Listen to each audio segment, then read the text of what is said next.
Aurait-il perdu plus qu'il n'a gagné? En déménageant? Depuis presque 4 ans, le prince Harry a totalement changé de vie.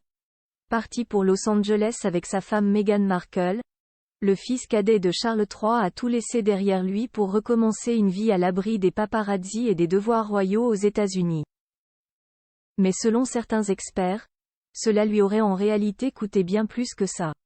La suite après la publicité, un choix qui n'a pas dû être facile.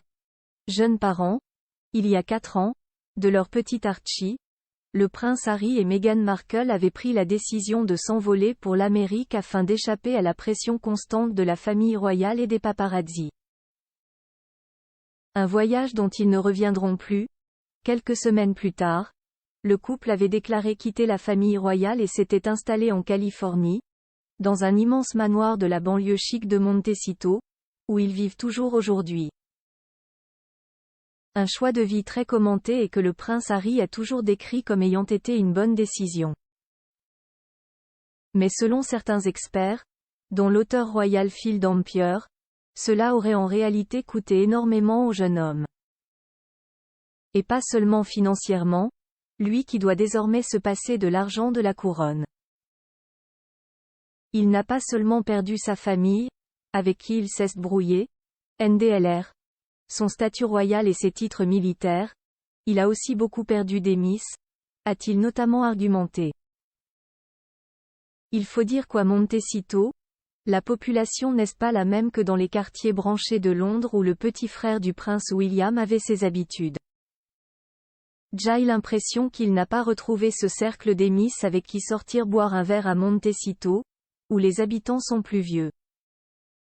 Et je suis sûr que c'est difficile pour lui, a-t-il expliqué à la presse britannique, soulignant que le prince Harry est dépendant de sa femme Meghan Markle dans sa nouvelle vie américaine, notamment socialement.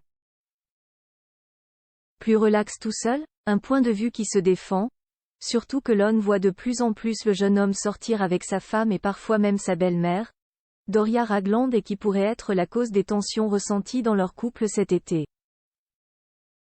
Heureusement, il peut retrouver parfois certains amis de longue date comme le joueur de polo Nacho Figueras, qu'il connaît depuis plus de 15 ans et qui passe du temps avec lui à Montecito.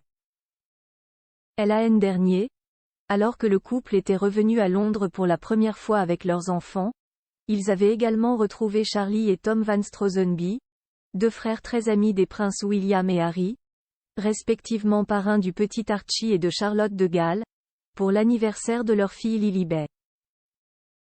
Mais tous les deux semblent être les seuls à être restés en contact avec eux. Jack Mann, l'une de ses meilleures amies, s'est marié cette année et il n'a pas fait le déplacement. Difficile cependant de savoir si la situation lui pèse.